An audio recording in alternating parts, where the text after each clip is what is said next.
All right, y'all, I got another joint for you called Chinese Hercules. Let's just get it, yeah. So we got this guy by the name of Lee Son just practicing doing his training and whatnot. And his homegirl Chi Chi coming in talking about, yeah, I know you're trying to be better than my brother and all that good shit. But the thing is, the only reason why he puts up with Chi Chi's brother, you know what I'm saying, is because he fucking with Chi Chi, you know what I'm saying? He trying to get it popping on that shit. Yeah. So he goes outside and the brother's starting shit with him for no reason once again.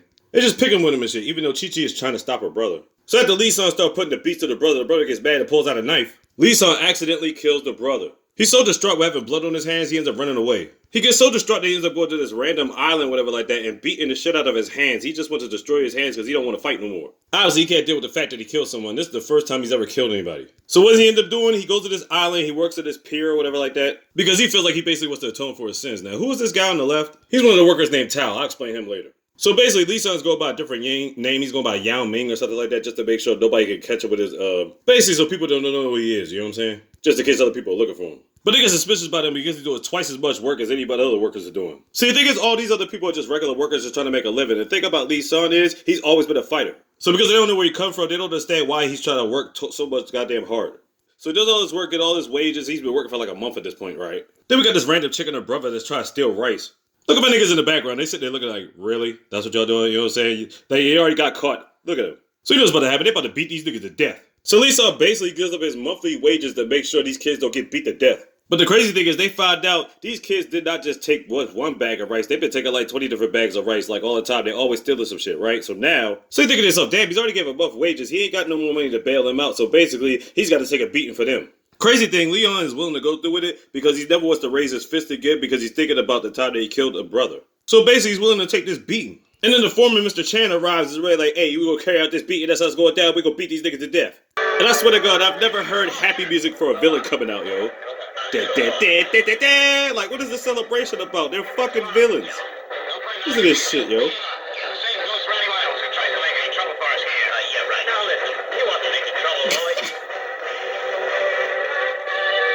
Why is there a celebration for this? And the crazy thing is they play this music every time a villain comes out. I'm like, there's no celebration for this. These people are bad. They're heels. So it takes our boy Todd to step it in, you know what I'm saying, like that. And then comes Mr. Lowe. He's like the leader of the people or whatever like that, you know what I'm saying? He's trying to make sure you get everything reasonable, done real right. And he basically finally gets them to stop. But he still wants to find the kids and beat them niggas to death. So basically Lee got rushed up, you know what I'm saying, got injuries and stuff like that. But the thing is, Lee's so goddamn strong, he ain't even feel none of that shit. That's right, our boy's a fucking monster. He ain't playing that shit. My niggas don't already know yet, but Mr. Lowe knows something up with him. So we found out Lee Son wasn't there the next day, and the thing was, he didn't have any of his wages, you know what I'm saying, so he couldn't really live. But the thing was, everybody at the foreman covered his wages just to make sure he could, have, taxes to cut off the rent and stuff like that. So I'm like, yeah, that's crazy. The thing about Lee Son, though, he don't give a fuck about the money. All he really wants the money for is to travel so he could get away from the land that he was at before with Chi Chi. I'm telling you, it's freaking nuts. And so the kids meet up with him, and the thing is, they steal because, you know what I'm saying, they ain't got no money for food or anything like that, so they basically starving, they're just out and they're homeless. But he's trying to tell them, like, look, you need to work, you know what I'm saying? You gonna mess around and get niggas killed. They just lucky they had Lee Son to help out. Now here comes some more of the peers, and all of a sudden this guy, the syndicate by the name of Samuel, comes up, and he rolling deep. Wait a minute, who's that in the background? You can barely say you know who it is. That's a Bobo, you know what I'm saying? Remember Bloodsport with Jean-Claude Van Damme? He had to fight that nigga? A Bobo. Remember Bruce Lee Enter the Dragon? A Bobo, nigga. That's right, my nigga Samuel got the ultimate backup. Look at Samuel over here. I mean, look at Mr. Chan. We'll see with the suit, kiss that ass and whatnot as he should. It's fucking great. Yes, that's right, Mr. Chan. Bow down, bitch. So basically, Mr. Samuel's part of the syndicate, right? So the thing is, he wants to use the piers not just for rice and grains or whatever like that. Now he wants to use it for, like, weapons and drugs and things of that nature. So he basically wants all the employees fired to tell them to get the fuck out of here so they can do what they gotta do. See, now the problem with that is, there's a lot of people on the island that have, lived there for years and whatnot. And on top of that, that's the only pier on the island. Other piers already have workers and stuff like that, so they don't really need them. So he's got to convince the rest of the workers to get the fuck off the island. Yeah. Mr. Chan is obviously kind of reluctant to this shit, but Samuel's got something for him. So he sends Mr. Abobo to treat some type of briefcase. It's got the gold in it, all that stuff. So that's all the motivation Mr. Chan needs. Samuel made sure he get it popping with the gold and shit. So he knows all the workers falling on Mr. Lowe. The thing is, he's trying to convince him, right? And he's gonna try to give him an extra job on the low. But we all know Mr. Lowe ain't gonna portray his peoples. He ain't doing that shit. He's staying loyal. So basically, they find out the ships can't use the piers no more. And basically, the guys in the syndicate don't give a fuck what happened to the workers. So bottom line is, niggas about to beef. So what does Mr. Chan do to make an example? He destroys some of their houses. Just awarded to the workers. You piece of filth, you. So Mr. Chan tried to convince Mr. Lowe to one more time to be like, look, you gotta get up out of here, man. And Mr. Lowe was like, look, we ain't having that. So now when they try to come up with a plan, they really can't figure out nothing. Ty's like, man, fuck all this shit. I'm about to go there solo dolo. Like, that's the bottom line. He's gonna get beaten. But then the man's like, yo, dude, you know he's got like heavily guarded arms, you know what I'm saying? But Ty don't give a fuck no more. He don't care. Mr. Chan, however, living the time of his life, right? Smashing random thought, clapping their cheeks. Matter of fact, what's he doing? Giving the business. You thought I wasn't gonna say it on here? You already know what time it is. He out there giving her the business.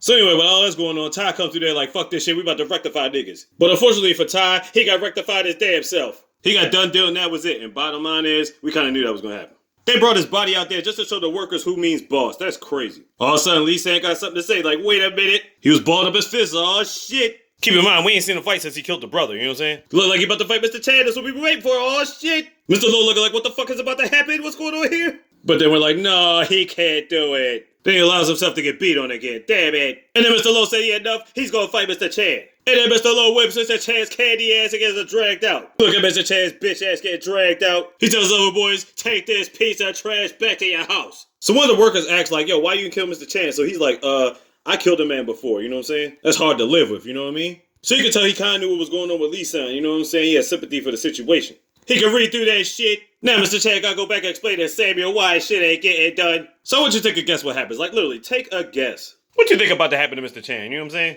Alright, you know I'm gonna tell you anyway. Oh, Bobo finishes off Mr. Chan, he done deal dead and shit. Afterwards, he basically takes Mr. Chan's girl, just runs his way with it, have a way with it, all that shit. Syndicate nigga, we don't play.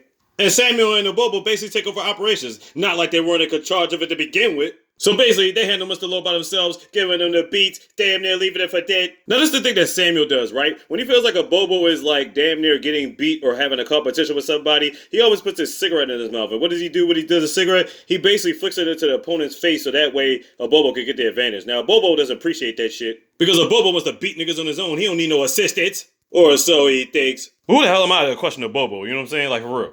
So anyway, we see a boat coming to the pier. We're like, wait a minute, are they getting rice and grains again? The thing is, the cargo ain't for them no more, and they ain't trying to mess with the syndicate. So bottom line is, what did they bring the boat for? Turns out the boat was dropping off Chi-Chi. Oh shit, she done fell, niggas. Meanwhile, Lee-san's chilling with these two kids. They tell him about this situation that happened with Mr. Lowe. But while he's running there, he ends up seeing Chi-Chi. They lock eye to eyes, and they ain't seen each other in a couple months. But why you trying to tell you he's a whole different person? He's like, yo, I'm not him. I'm like, nigga, you look the same, smell the same, act the same. Like, get the fuck out of here. It hasn't been like a bunch of years. It's only been a couple months. So my man's gonna see Mr. Lowe. He's basically on his deathbed. He gets some words of wisdom before he ends up dying on the bed. And Lee-san ends up hearing it through the window. And I'm thinking to myself, like, why didn't he go with the rest of the people or whatever? But anyway. So obviously after the burial, Lee-san was all distraught. So now Chi-Chi wants to help the people to protect the pair, you know what I'm saying? So while Lee-san's dealing with his own demons, the kids keep coming out to make sure he's good, you know what I'm saying? Turns out Mr. Lowe was actually the kid's uncle. So now I'm thinking to myself, if these kids were so goddamn poor and their uncle was the literal leader of this entire group, how the fuck did they not have no money or have any food? Not like he had a lot of money, but still, I mean, you get some leeway in there somewhere, right? I mean...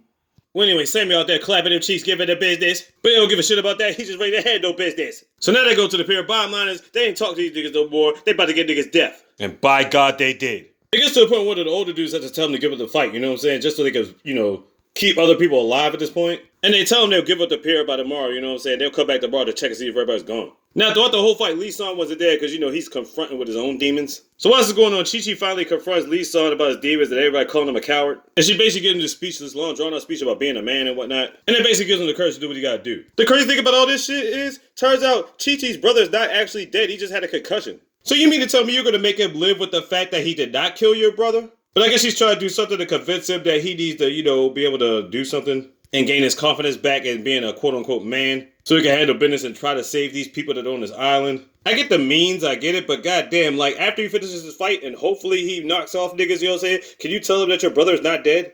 I mean, like, what the fuck, though? Don't scratch that. What did all of the fuck, though? Next day, noontime, they don't see nobody at the pier. They satisfied, except for the fact that they looked at it, who did they see? Lee saw there staring off into the distance. And that's time for the beef. Hard for a battle, but the Bobo gets done doing his shit. Now I'm thinking to myself, who's really the Chinese Hercules? Is it a Bobo or is it Lee-san? And I'm thinking to myself, because he's built like a Hercules, you think to yourself a Bobo, but you think about how powerful Lee-san is and how much he can endure, so yeah. Well, anyway, Bobo gets cooked, and then Samuel gets cooked too and messed up his leg. Honestly, his facial expressions are funny as shit, yo. This nigga's still trying to fight on one leg. Look at this, yo.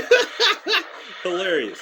Chi-Chi the squad come by, see the destruction. All the niggas ready to dump his ass and leave him in the sea. They take the pier back and everything's alright with the world. They end. Yeah, so Chi-Chi gets her man back. You know what I'm saying? But it's like, I mean, I guess he's happy again, but it's like, I don't know, man. Shit was just crazy. Chinese Hercules, check it out.